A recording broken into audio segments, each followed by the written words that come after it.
네, 어저께 그저께 아주 무더운 날씨였는데 오늘은 좀 기온이 내려가서 아주 좋은 날씨입니다. 이런 좋은 날을 우리가 맞이하면 세상 사람들은 어떻게 하면 더 잘 놀까, 어디 놀러 갈 데 없을까를 궁리하지만 우리는 이 자리에 나와서 하나님을 예배하는 이 일들로 우리의 마음에 기쁨이 있고 또 설레는 마음이 있는 줄 압니다. 이것이 이 세상에 있는 사람들과 우리 그리스도인들의 가장 어떤 기본적인 차이이지 않을까 이렇게 생각을 합니다. 여러분께서 오늘 드려지는 이 예배도 여러분 마음 가운데 소원함과 또 사모하는 마음으로 드려지는 예배 될 수 있기를 바랍니다. 우리는 지금 요한복음 17장을 보고 있고 이 17장은 전장이 예수님의 기도라고 이야기를 했습니다. 그런데 특별히 우리가 이 6절부터는 예수님께서 제자들을 위하여서 기도하시는 내용입니다. 그래서 우리가 처음에 예수님께서 대제사장과 같은 모습으로 이 제자들과 예수 그리스도 자신을 묶어서 같은 한 운명체로 하나님께 나아가며 하나님께 아뢰는 기도의 내용이라는 것을 함께 나누었고요. 지난주에는 예수님께서 그 공생의 사역 기간을 통하여서 준비하신 제자들의 모습, 그리고 앞으로 세상에 나아갈 그 제자들을 위하여서 훈련시키신 제자들의 모습에 대하여서 함께 이야기를 나누었습니다. 생수의 근원 되신 하나님 아버지를 예수 그리스도를 통하여서 아는 자리까지 이 제자들이 왔다라는 것을 이야기를 했죠. 오직 예수 그리스도만이 생수의 근원 되신 하나님께로부터 오신 자요, 예수 그리스도로 말미암아서만 생명이 공급되기 때문에 예수 그리스도가 곧 생명이라고 말씀을 드렸고, 오늘 살아가는 우리 신자들의 삶 가운데에서도 예수 그리스도가 참 생명이요 능력이심을 우리가 확인하며 또 강조하며 은혜를 함께 나누었습니다.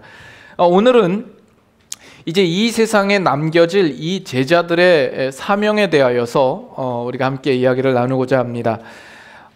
특별히 우리가 주목하고자 하는 구절은 10절 마지막에 보면 예수님께서 이렇게 이야기를 합니다. 내가 그들로 말미암아 영광을 받았나이다. 다시 말해서 예수님의 영광은 이 제자들로 말미암아 받는다라는 이야기를 하고 있습니다.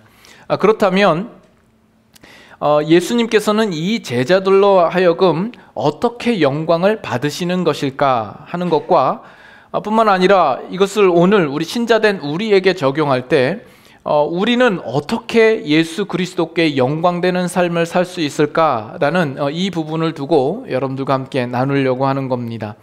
오늘 이 설교는 상당히 어렵습니다. 그 어려운 이유가 단지 이것이 이해하기 어렵기 때문에 어려운 것이 아닙니다. 단지 이것을 우리가 살아내는 것이 어렵기 때문에 상당히 어려운 설교의 내용이라고 보아집니다. 여러분들이 지금까지 신앙생활 해오면서 어디선가 들은 내용일 수도 있겠지만 상당히 이 교회 가운데서 아주 유명한 이야기들이 있습니다. 어느 한 장로님께서 이제 죽음을 맞이하여서 하나님 나라에 갔습니다. 그러자 예수님께서 이 장로님을 맞이하면서 수고했다 그러면서 한 상을 차려주시는 거죠. 저기 보니까 자기 같은 교회에서 섬기던 집사님이 와서 그도 차려진 상으로 먹고 있는데 자세히 보니까 탕수육을 먹고 있는 거예요. 그러니까 이 장로님이 집사가 저 정도 되면 나 정도는 양장피, 팔보채, 유산슬 이런 것으로 거하게 먹겠구나 이렇게 생각을 하고 있었던 거죠. 근데 차려진 상을 보니까 달랑 짜장면 한 그릇을 딱 주더라는 겁니다. 그 짜장면을 비비다가 왠지 속에서부터 화가 치밀어 올라서 예수님께 따지듯이 물은 거죠. 아니 예수님, 저 집사는 탕수육을 주고 나는 왜 이 짜장면을 줍니까? 그랬더니 예수님께서 그 장로의 귓가에 대고 자네가 섬기는 교회의 목사도 이 자리에 와 있다네. 그러니까 아니 목사님은 그러면 어디 계십니까? 지금 짜장면 배달하러 갔다네. 여러분들은 우스갯소리로 들으실지 모르겠지만 저한테는 아주 무시무시한 이야기고 끔찍한 이야기가 아닐 수 없습니다. 목사라고 해서 더 나은 것이 없고 더 보장된 것이 없다라는 것이죠. 오늘 나눌 이 내용도 마찬가지입니다. 우리가 가진 타이틀의 문제가 아닙니다. 목사이고 장로이고 권사이고 이것은 중요하지 않습니다. 오늘 주어진 이 말씀은 모든 그리스도인들에게 주시는 말씀입니다. 우리 그리스도인들이 이 문제에 대하여서 분명히 생각해 보아야 하고 고민해 보아야 하고 우리에게 주어진 책임인 것을 우리가 생각할 수 있어야 되는 겁니다. 그래서 이 말씀을 들을 때 여러분들도 앞으로 남은 인생을 어떻게 살아가야 할지를 스스로 고민하면서 이 말씀을 함께 들으실 수 있기를 바랍니다. 이 삶은 우리 그리스도인 모두가 감당해야 될 삶이기 때문에 어렵지만 또 저 또한 여러분들에게 나누지 않을 수 없는 그런 내용입니다. 먼저 오늘 읽은 그 본문의 내용을 좀 더 살펴보기를 원합니다. 9절에 보면 내가 그들을 위하여 비옵나니 내가 비옵는 것은 세상을 위함이 아니요 내게 주신 자들을 위함이니이다. 예수님께서 기도를 하시면서 특별히 기도하시는 내용이 누구를 위한 것인가를 분명하게 구분지어 이야기를 하고 있습니다. 세상을 위하여서 기도하는 것이 아니라 내게 주신 자들, 제자들을 위하여서 기도하시는 것이라고 말씀을 합니다. 이 내용이 예수님께서 이 세상은 하나님의 사랑의 범위에 들지 않는다, 이 세상은 제외되었다라는 그런 의미는 아닐 것입니다. 여러분들이 잘 아는 요한복음 3장 16절에 보면 하나님이 세상을 이처럼 사랑하사, 그렇죠? 세상을 사랑하셔서 이 세상을 구원하기 위하여서 하나님은 자기 아들 독생자 예수를 우리에게 이 세상 가운데 보내신 것입니다. 그러나 지금 여기서 세상을 이야기할 때는 이 세상은 죄가 만연하고 그 죄로 말미암아 하나님을 알지 못하는 거죠. 하나님을 거스르고 하나님을 대적합니다. 그래서 지금 예수님을 십자가에 못 박게 되는 것이죠. 그런 면에서 볼 때 지금 이 세상은 더 이상 어떤 희망도 없어 보이는 세상입니다. 그러면 이 세상의 희망은 무엇입니까? 그런데 요한복음 15장 19절을 한번 보시죠. 요한복음 15장 19절 19절 찾으셨으면 같이 한번 읽습니다. 너희가 세상에 속하였으면 세상이 자기의 것을 사랑할 것이나 너희는 세상에 속한 자가 아니요 도리어 내가 너희를 세상에서 택하였기 때문에 세상이 너희를 미워하느니라. 이 세상 가운데에서 예수님께서 이 제자들을 택하셨다라고 이야기를 하고, 그렇기 때문에 이들은 더 이상 세상에 속하지 않고 하나님과 그리스도께 속한 자임을 이야기를 하고 있는 거죠. 그래서 이 세상의 유일한 소망은 바로 이 세상 가운데 구별되어서 하나님을 알고 예수 그리스도를 알아 이 세상 가운데서 하나님의 뜻하신 것들을 수행하여 이루실 이 제자들이 유일한 희망이 되는 것이다라는 겁니다. 그래서 예수님께서 바로 그 이어서 17장 9절 마지막에 그들은 아버지의 것이로소이다 이렇게 이야기를 합니다. 그리고 10절에 가시면 내 것은 다 아버지의 것이요 아버지의 것은 내 것이온데 이런 표현을 쓰고 있죠. 여러분 이런 표현을 주로 어느 때 씁니까? 그 사이가 아주 밀접하고 가까울 때 이런 표현을 쓰죠. 여러분 부부 사이에서도 이런 표현을 쓰지 않습니까? 내 것이 당신 것이고 당신 것이 내 것이야. 여러분들 표정을 보니까 별로 그런 것 같지 않아요? 여러분 혹시 내 것은 내 것이고 네 건 네 거고 이런 식으로 살지 않습니까? 그러면 부부 관계가 아주 좀 문제가 있다고 봅니다. 가깝지 않은 것 같아요. 오히려 더 많은 경우에 이런 식으로 생각하는 거 아니에요? 내 건 내 거고 네 것도 내 거야. 이런 식으로. 어쨌든 지금 예수님께서 아버지 것은 내 것이고 내 것은 아버지 것이다 이렇게 이야기할 수 있는 것은 아버지와 나와의 관계는 어떤 그 무엇으로 구분 지을 수 없이 아주 가까운 관계인 것을 말씀하십니다. 그러면서 10절 하반절에 또 뭐라고 이야기를 하냐면 내가 그들로 말미암아 영광을 받았나이다라고 이야기를 하고 있습니다. 그래서 지금까지 이야기한 것을 간단하게 요약 정리하면 예수님께서 지금 이 제자들을 세상 가운데서 구별된 자로 이야기를 하시는데, 세상 가운데에서 구별되어 하나님께 속한 이들은 바로 하나님의 것이 아닙니까? 하나님의 것이면 또 내 것이고, 그런데 이들로 말미암아 내가 영광을 받습니다. 그렇다면 이들은 하나님에게 있어서도 특별한 자들 아닙니까? 이들이 세상에 있을 때에 이들을 기억하시고 이들을 보존하여 주십시오라는 그 기도의 내용을 드리고 싶은 겁니다. 그래서 11절에 보면 그 구체적인 기도의 내용이 나오죠. 나는 세상에 더 있지 아니하오나 그들은 세상에 있사옵고 나는 아버지께로 가옵나니 거룩하신 아버지여 내게 주신 아버지의 이름으로 그들을 보존하사 우리와 같이 그들도 하나가 되게 하옵소서. 지금 이제 예수님께서는 이 세상을 떠나시지만 이 제자들은 세상에 남겨지게 되는 거죠. 예수님은 이 세상에서 맡겨주신 그 사명을 온전히 이루시고 떠나시지만 그 하시는 사역을 계속 이어서 그 완성에 이르도록 이 제자들은 그 일들을 감당하게 될 것이다라는 거죠. 그렇기 때문에 하나님께서 이 제자들을 기억하시고 이 세상 가운데에서 보존하여 주시기를 구하는 기도를 지금 드리고 있는 겁니다. 12절에는 예수님께서도 이 땅에 계시는 동안 주신 아버지의 이름으로 이들을 보존하였다라고 이야기를 하고 있죠. 근데 중반에 보면 그 중에 하나도 멸망하지 않고 다만 멸망의 자식뿐이오니, 여기서 말하는 멸망의 자식은 가룟 유다를 가리켜서 이야기를 합니다. 이는 성경을 응하게 함이니이다. 성경을 응하게 하느라고 이 가룟 유다는 멸망의 자식이었지만 나머지 11명의 제자들을 위하여서는 하나님께서 특별히 보존하여 주시기를 구하는 그런 기도의 내용이 되는 것입니다. 여기까지가 이 본문에 대한 전체적인 이해였고요. 우리가 다시 돌아가서 예수님께서 이 제자들을 대하여서 말씀하실 때 내가 그들로 말미암아 영광을 입었다라는 이 내용을 다시 한번 생각해 보기를 원합니다.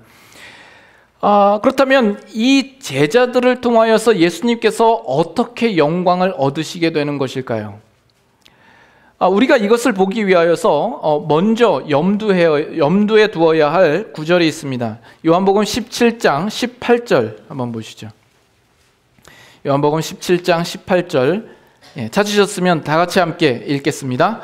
아버지께서 나를 세상에 보내신 것 같이 나도 그들을 세상에 보내었고, 아버지께서 나를 세상에 보내신 것 같이, 그와 똑같이 나도 그들을 세상에 보낸다라는 이야기를 하고 있습니다. 지금 이것은 예수님의 기도의 내용 속에 있는 내용이지만 예수님께서 십자가에 죽으시고 부활하신 이후에 그 제자들을 만났을 때에는 그들 앞에 직접적으로 이 말씀을 한 번 더 하십니다. 요한복음 20장 21절을 보시면 예수께서 또 이르시되 너희에게 평강이 있을지어다. 아버지께서 나를 보내신 것 같이 나도 너희를 보내노라 말씀을 합니다. 자, 그러면 하나님께서 예수님을 이 땅에 보내셨습니다. 그래서 보냄을 받은 예수님께서 이 땅에 사신 그 삶을 통하여서 그 하나님 아버지를 영광스럽게 했습니까? 그렇죠? 영광스럽게 했습니다. 하나님께서 예수님을 이 땅에 보내실 때에는 어떤 특별한 또 분명한 목적을 가지고 보내셨고, 예수님께서 이 땅에 사신 것은 그 목적에 합당하도록 사셨기에 그 사신 삶을 통하여서 아버지를 영화롭게 하셨던 겁니다. 그 내용이 요한복음 17장 4절 우리가 보았던, 이미 생각해 보았던 말씀 중에 있습니다. 17장 4절 함께 같이 읽어볼까요? 아버지께서 내게 하라고 주신 일을 내가 이루어 아버지를 이 세상에서 영화롭게 하였사오니. 그렇죠? 아버지께서 맡기신 그 사명들을 이루어서 아버지를 영화롭게 했다라는 겁니다. 그렇다면 예수님께서 이 땅에 보냄을 받아서 이 땅에 사신 삶을 통하여서 어떻게 하나님께 영광을 돌려드린 것일까요? 이 요한복음 1장 1절에 보면 태초에 말씀이 계시니라부터 시작을 하죠. 예수님께서 이 땅에 오신 것은 하나님의 말씀으로 오신 것입니다. 그 의미는 뭡니까? 예수님께서 그저 이 땅에 오셔서 하나님이 전하라고 하신 그 말씀을 전달하기 위하여서 오셨다라는 뜻일까요?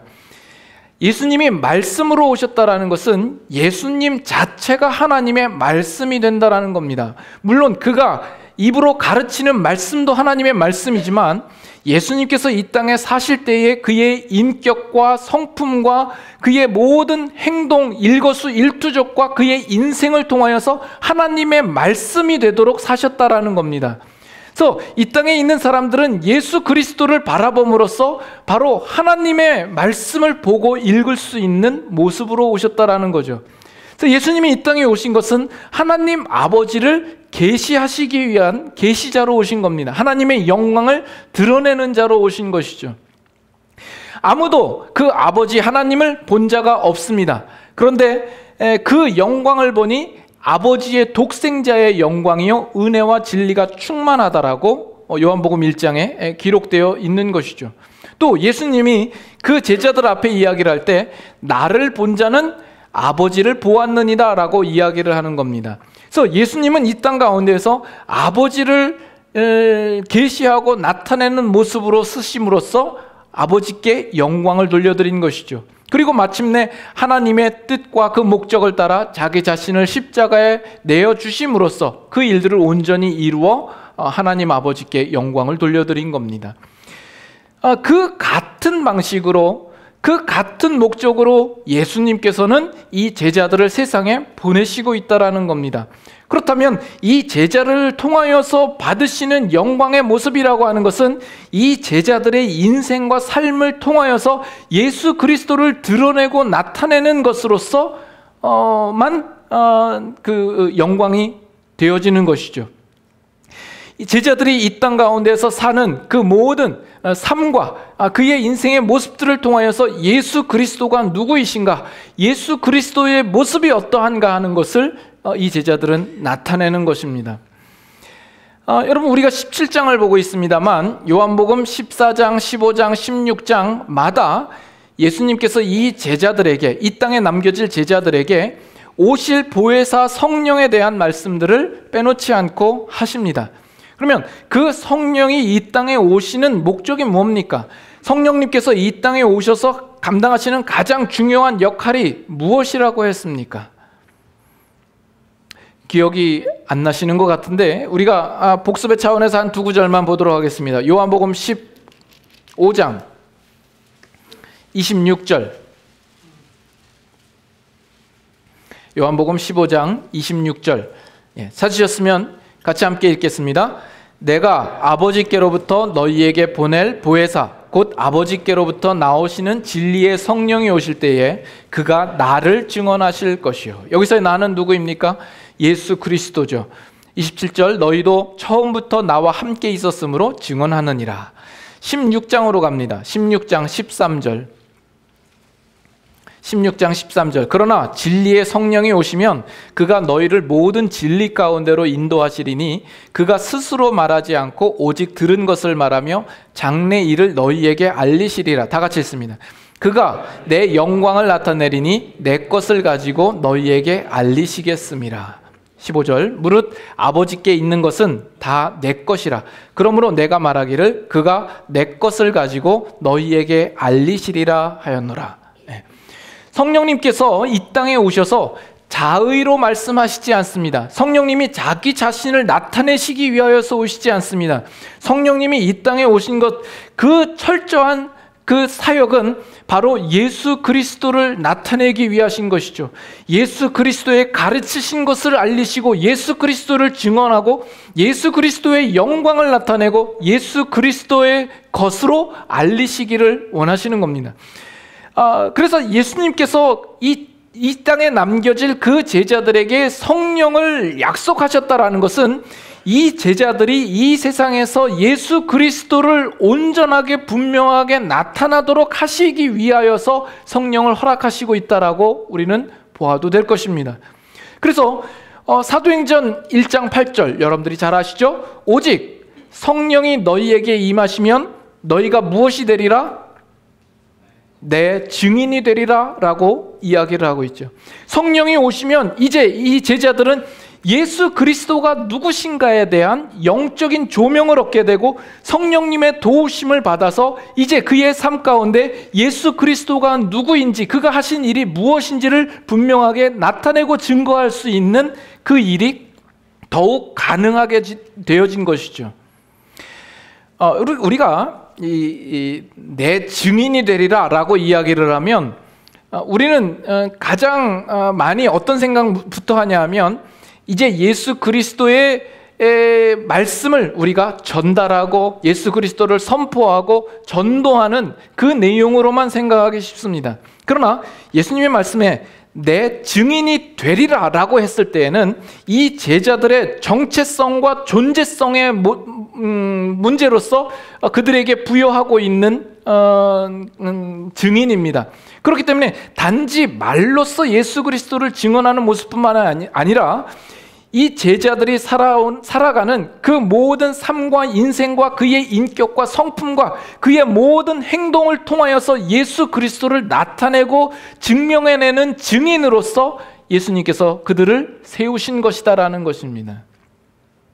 이것이 이 제자들이 예수 그리스도를 영광스럽게 하는 모습인 겁니다. 그래서 지금 예수님께서 이 요한복음 17장에서 기도하시는 내용에는 이런 의미가 담겨져 있습니다.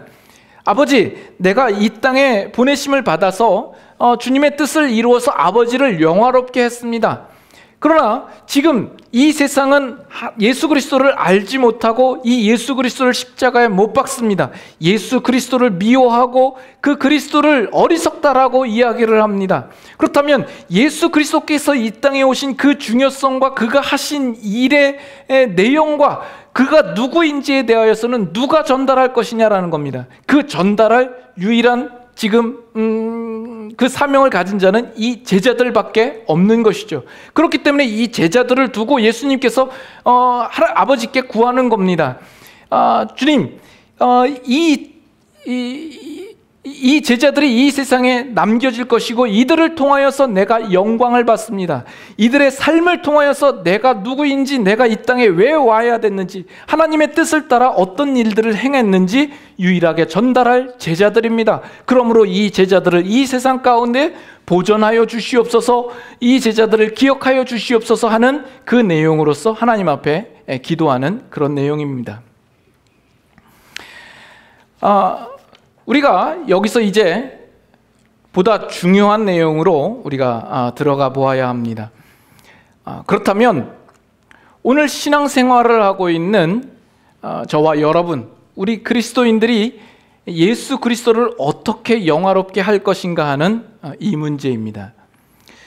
여러분은 여러분의 삶과 인생을 통하여서 예수 그리스도를 영광스럽게 하시기를 원하십니까?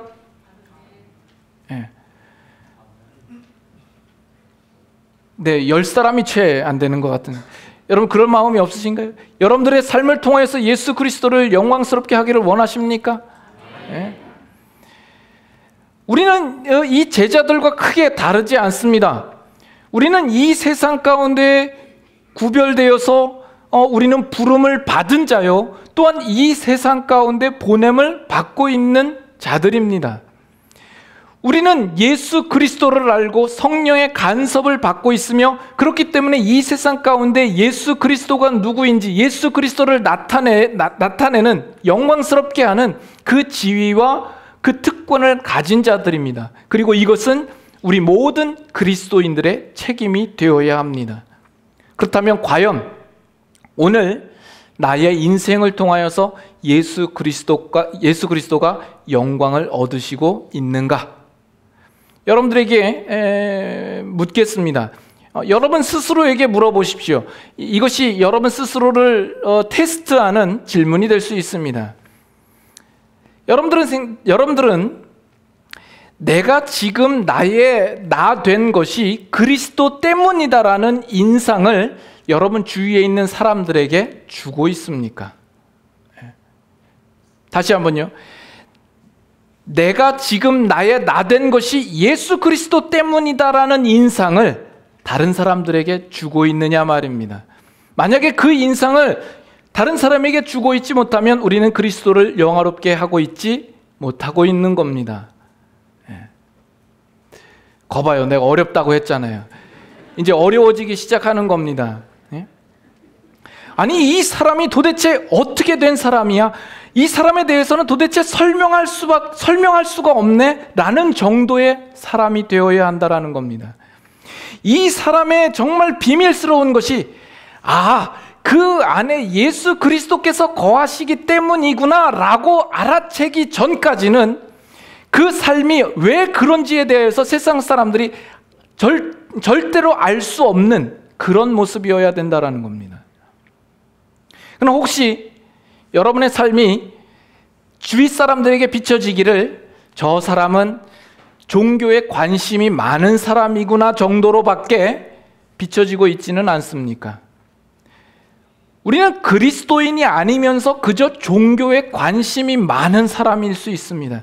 그저 하나님과 그리스도와 성경에 대하여서 관심이 많을 뿐 그리스도인이 아닐 수도 있다라는 이야기입니다. 그래서 우리가 지난번 전교인 수양회 때도 그 주제가 뭐였습니까? 종교인이 아닌 그리스도인이었지 않습니까? 오늘 우리에게 아주 적절한 주제였다라고 생각을 합니다. 그러나 그리스도인은 그리스도의 관점에서만 설명될 수 있는 사람이어야 합니다. 그리스도인은 그리스도로만 이해될 수 있는 사람이어야 합니다. 그리스도인이 무엇입니까? 그리스도인이 왜 그리스도인입니까? 성경에 보면 이 그리스도인의 유래에 대하여서 나와 있습니다. 사도행전에 보면 안디옥이라 하는 곳에서 그들이 비로소 그리스도인이라 일컬음을 받게 되었다라고 이야기를 합니다. 왜 그렇죠? 왜 그곳에서 그리스도인이라는 별명을 얻게 된 겁니까? 그 믿는 신자들의 삶을 보면, 그 사람들을 보면 그리스도가 생각날 만큼 삶을 사는 거예요.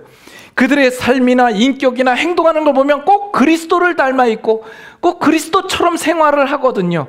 그들의 삶의 모든 특징이 그리스도였던 거예요. 그래서 그들을 부를 때에 그리스도인이라고 불렀던 거죠. 그래서 오늘 우리가 그리스도인이라고 한다면, 여러분들 스스로를 내가 그리스도인이라고 한다면 그 그리스도인은 그저 주일날 나와서 예배에 참석하는 정도가 아닙니다.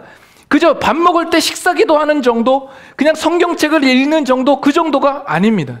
심지어는 이 세상 가운데서 그 사람 참 괜찮은 사람이네, 참 좋은 사람이네, 참 착한 사람이네, 아주 도덕을 잘 지키는 사람이네, 이 정도도 아닙니다. 그저 우리의 기질과 성격의 차원에서, 또는 우리의 부단한 노력이나 어떤 강한 의지력이나 성실의 차원에서 설명되는 것이 아닙니다. 이 세상 사람들 가운데 비슷한 사례를 얼마든지 찾을 수 있는 정도의 사람이어서는 안 되는 겁니다. 그 사람의 삶을 볼 때 얼마든지 그 사람의 그 삶의 미래를 예측할 수 있고 짐작이 가능한 형태의 사람이어서는 안 되는 겁니다. 그리스도인이라고 한다면 이런 모습이어야 됩니다. 아니, 이 사람은 도대체 어떻게 된 사람일까? 내가 저 사람에 대하여서 가지고 있는 어떤 설명이나 어떤 분석도 사실은 다 쓸모가 없구나. 이 사람은 도대체 뭐지? 이 사람 안에 들은 것이 뭘까?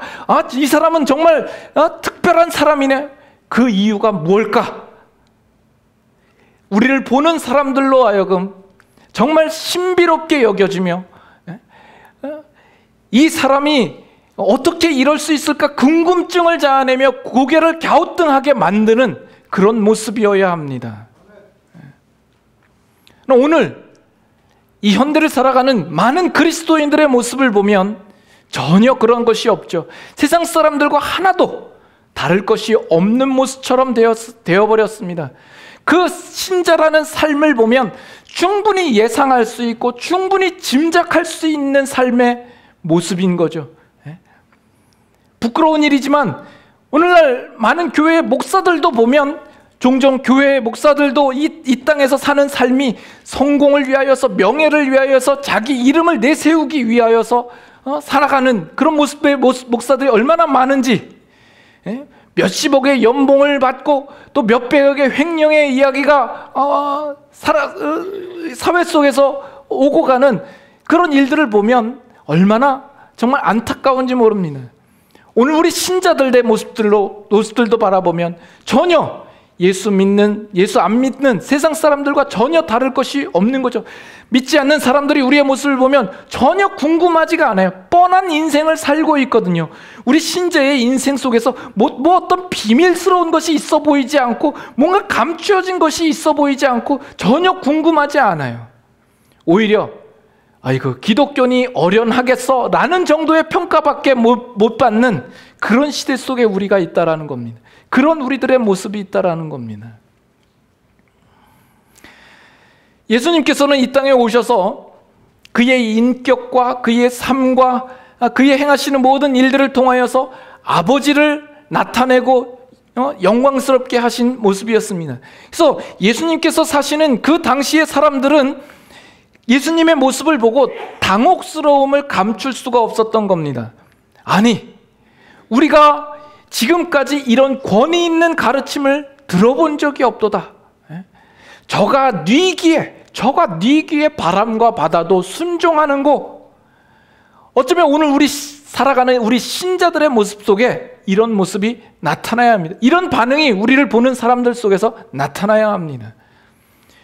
지난주에 제자들의 모습을 보면서 안전병을 일으킨 사건을 사도행전 3장에서 우리가 살펴보았습니다만, 그 이후에 공회원들이 이 제자들을 놓고 그들을 평가하는 모습을 우리가 한번 보기를 원합니다. 사도행전 4장으로 한번 가보시죠.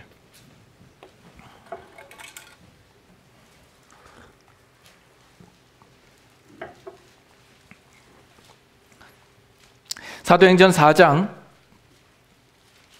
13절, 사도행전 4장 13절, 다 같이 한 목소리로 읽겠습니다.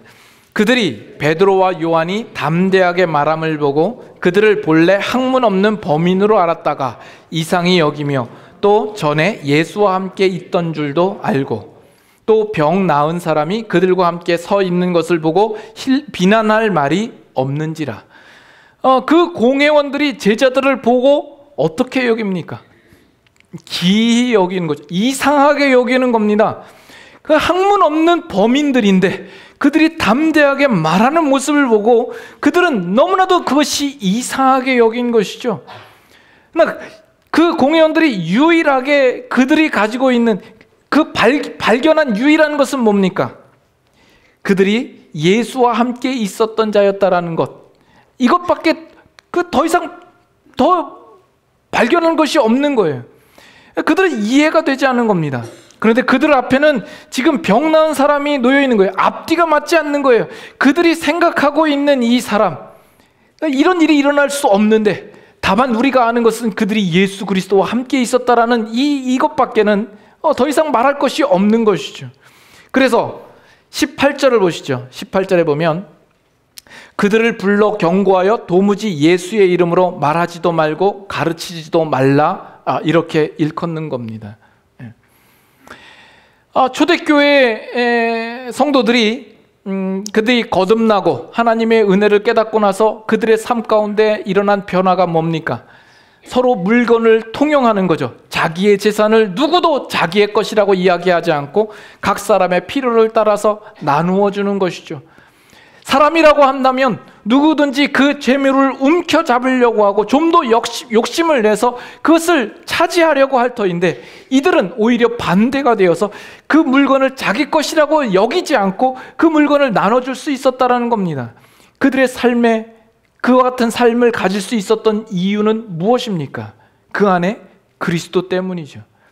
사도 바울은 그가 지금까지 살아온 배경과 환경을 돌아볼 때 그는 얼마든지 사회 속의 엘리트로서 부귀와 명예와 온갖 권세를 누릴 수 있을 만한 자였습니다. 그러나 그 모든 유익하게 여겼던 것을 해로 여기고 배설물로 여겼다라고 이야기를 하죠. 그 이유가 뭐라고 나옵니까? 그리스도 예수를 아는 지식이 가장 고상하기 때문이다라고 이야기를 하죠.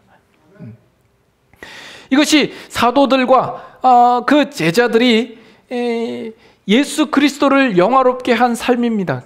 그의 삶 속에서 유일하게 그 해결할 수 있는, 그들을 풀 수 있는 열쇠가 그리스도였다라는 것이죠. 오늘 신자된 우리 그리스도인들도 마찬가지입니다. 세상 사람들이 우리를 볼 때 우리를 알아보는 유일한 표시는 예수 그리스도여야 합니다. 우리를 보고 정말 우리를 설명할 수 있는 유일하고 결정적인 열쇠는 예수 그리스도여야 합니다. 우리는 예수 그리스도로밖에 설명할 수 없는 사람이 되어야 합니다. 우리는 그리스도인입니다. 우리는 이 세상으로부터 구별된 자요, 우리는 더 이상 세상에 속하지 않은 자입니다. 그렇다면 우리의 삶은 이 세상 사람들과 분명한 차이가 있고 특징이 있는 사람이어야 합니다. 오늘날 현대 그리스도인들을 보면 어찌하든지 더욱 세상을 닮아가려고 애쓰는 사람처럼 보입니다. 그렇지 않으면 우리가 뒤떨어지는 사람처럼 생각되는 것이죠. 그래서 이 세상이 가지고 있는 어떤 사상이나 문화나 가치관에 따라서 어찌든지 거기에 우리 기독교를 껴맞추려고 하는 그런 모습처럼 보여요. 이 세상이 가지고 있는 그 문화의 틀 안에, 그 왁구 안에, 왁구가 뭔지 아시죠? 그 틀 안에 기독교를 껴맞추려고 하는 거예요. 그러니까 기독교를 자꾸 깎아내는 것이죠. 거기에 맞추려다 보니까 어떤 일부분 우리가 필요한 부분도 있을지 모르겠습니다만 우리가 결코 깎아내서는 안 되는 부분이 있죠.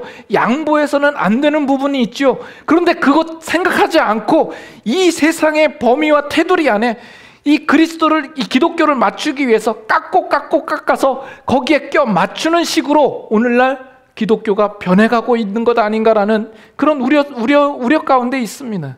그렇기 때문에 이 기독교가 더 이상 세상 가운데 어떤 기독교만의 어떤 특징과 다름을 나타내는 것이 아니라 세상 속에 파묻혀서 더 이상 기독교의 특징을, 예수 그리스도를 나타내는 모습들이 우리 가운데 보이지 않게 되는 거다라는 겁니다. 덩달아서 오늘날 그리스도인들은 이 세상 사람들과 전혀 차이가 없는 사람들이 되어버렸죠. 술에 물 탄 듯 물에 술 탄 듯 그렇게 세상 사람들과 똑같이 살아가면서 자신은 얼마든지 그리스도인이 될 수 있다라고 생각하기까지 이르게 되었던 겁니다. 세상과의 구별이 없죠. 세상과 예수 그리스도를 믿는 우리 신자된 그 차이를 드러낼 생각조차 가지고 있지 않아 보입니다.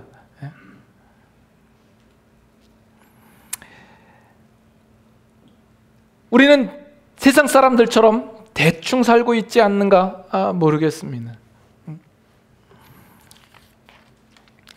예수 그리스도를 믿는 신자라 말하면서 다른 가치관, 다른 목표, 다른 인생을 살아갈 그 책임을 우리는 지고 있지 않는 겁니다.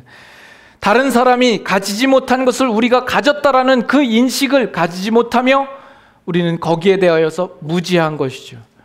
아니요, 그렇지 않습니다. 우리는 다른 소속이요, 우리는 다른 사람들입니다. 우리는 그리스도인이요, 그리스도의 사람이요, 그리스도로만 특징 지어지는 사람인 겁니다. 이 세상은 영원에 대하여서, 구원에 대하여서, 진리에 대하여서 알지 못합니다.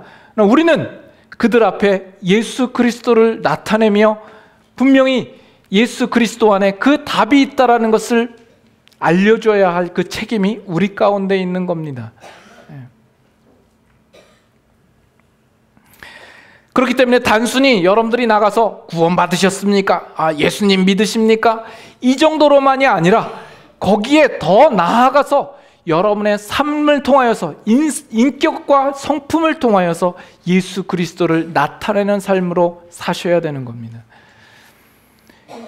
여러분, 저를 보면 누구를 닮아 있습니까? 네. 그 거짓말하지 마세요. 물론 그래야 되겠죠. 예수님을 닮아야 되겠죠. 여러분, 저를 보면 연예인 중에 누구를 닮았다 이런 생각 혹시 안 드십니까? 원빈을 닮았다던가, 정우성을 닮았다던가, 우리 1부 때는 소지섭이 나왔습니다. 여러분, 소지섭과 저랑 무슨 차이가 있어요? 이렇게 같이 놓고 보면 전혀 구분이 안 될 것 같지 않습니까? 다 눈 2개고 코 하나 있고 입 있고 전혀 차이가 없지 않습니까? 구분이 안 되죠. 예? 네라고 대답하신 분들은 빨리 안경을 새로 맞추실 수 있기를 바랍니다. 예?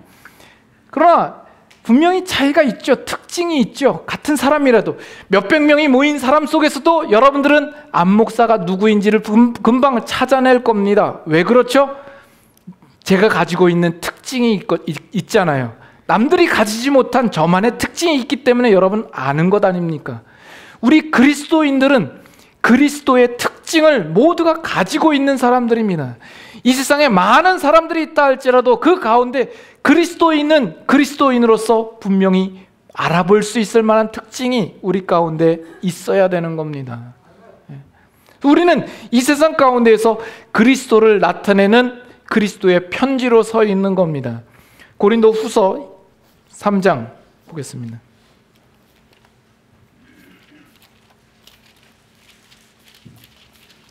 고린도 후서 3장 2절. 고린도 후서 3장 2절. 너희는 우리의 편지라 우리 마음에 썼고 뭇사람이 알고 읽는 바라. 다 같이 읽습니다.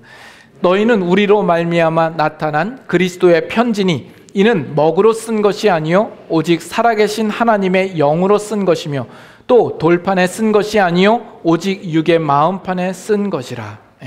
우리는 그리스도의 편지라라고 이야기를 합니다. 그 이야기는 우리의 삶을 통하여서 우리를 보는 사람들이 우리를 보고 읽기를 그리스도라라고 읽게 된다라는 겁니다.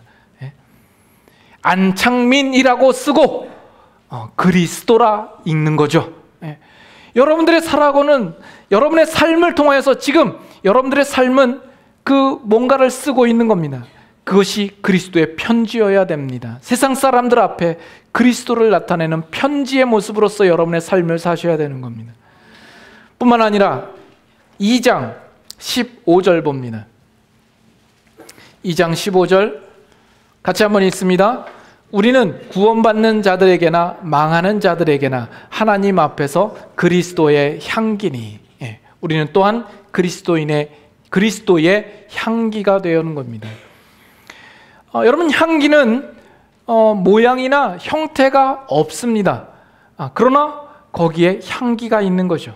우리가 향수를 뿌리고 가면 보이는 것은 사람의 모습이나 그 향수로 인하여서 거기에 마치 오렌지 향이 있고 또 뭐가 있습니까? 뭐 자스민 향이 있고 그런 향이 있는 거죠. 세상 사람 앞에 우리들이 나섰을 때 보이는 모습은 우리지만 그 보이지 않는 형태 속에 예수 그리스도의 향기가 그들의 코를 자극하고 그들의 영혼을 자극하게 만드는 것이죠. 우리는 그리스도의 향기로 서 있어야 되는 겁니다. 그래서 그리스도인은 그저 그냥 고귀하고 뭔가 좀 교양 있고 어떤 그런 모습이 기독교인이 아닙니다. 그 모습이 있다 할지라도 그것이 예수 그리스도에게까지 우리를 보는 사람들의 시선이 미치도록 해야 되는 겁니다. 만약에 시선이 거기까지 미치지 못하고 그저 우리의 고상함과 우리의 숭고함과 우리의 도덕성과 우리의 착함에 머물러 있다면 그것은 결국 자기 증명이요, 자기 의요, 자기 잘남을 나타내는 것밖에는 되지 않는 것입니다. 우리는 예수 그리스도를 나타내는 그리스도인이 되는 것입니다. 많은 기독교 역사 속의 순교자들을 보면 그들은 죽음을 두려워하지 아니하고 담대하게 그 화형대 앞으로 나아갑니다. 오늘 그리스도인 된 우리 모두도 예수 그리스도의 이름을 위하여서 그러한 각오를 가지고 예수 그리스도를 믿는 것이어야 합니다. 그 모습을 볼 때 세상 사람들은 의아해하죠. 아니, 저 사람은 도대체 뭐가 있길래, 예수 그리스도가 뭐길래 저 죽음도 두려워하지 않고 저 자리로 갈까? 정말 거기에는 뭔가가 있는가 보다, 뭔가 특별한 게 있는가 보다라는 그 궁금증을 가지지 않겠습니까? 오늘 우리가 그와 같은 삶을 사셔야 할 것입니다. 마침 이번 주 토요일 날 벨리지 단기 선교를 갑니다. 그 선교를 가는 것도 우리가 그들에게 뭔가를 해줄 수 있는 것이 가는 것이 아닙니다. 우리는 그저 예수 그리스도로 옷 입고 예수 그리스도를 나타내기 위하여서 가는 것일 뿐입니다. 그것이 우리의 어떤 행하는 행함으로가 아니라 우리의 모습과 인품과 또 우리가 마음을 품는 그 모습 속에서 예수 그리스도가 나타나야 할 것입니다. 그것이 단지 선교 기간을 가는 그 기간뿐만이 아니라 그 이후에 우리의 모든 삶 속에서 나타나야 할 것이며, 이것은 선교 가는 사람만의 문제가 아니라 이 자리에 있는 모든 그리스도인 된 우리들이 가져야 할 모습인 겁니다. 그렇게 예수 그리스도를 나타냄으로써 우리의 인생을 통하여서 그리스도께서 영광을 얻으시게 될 줄로 믿습니다. 함께 같이 찬양하겠습니다.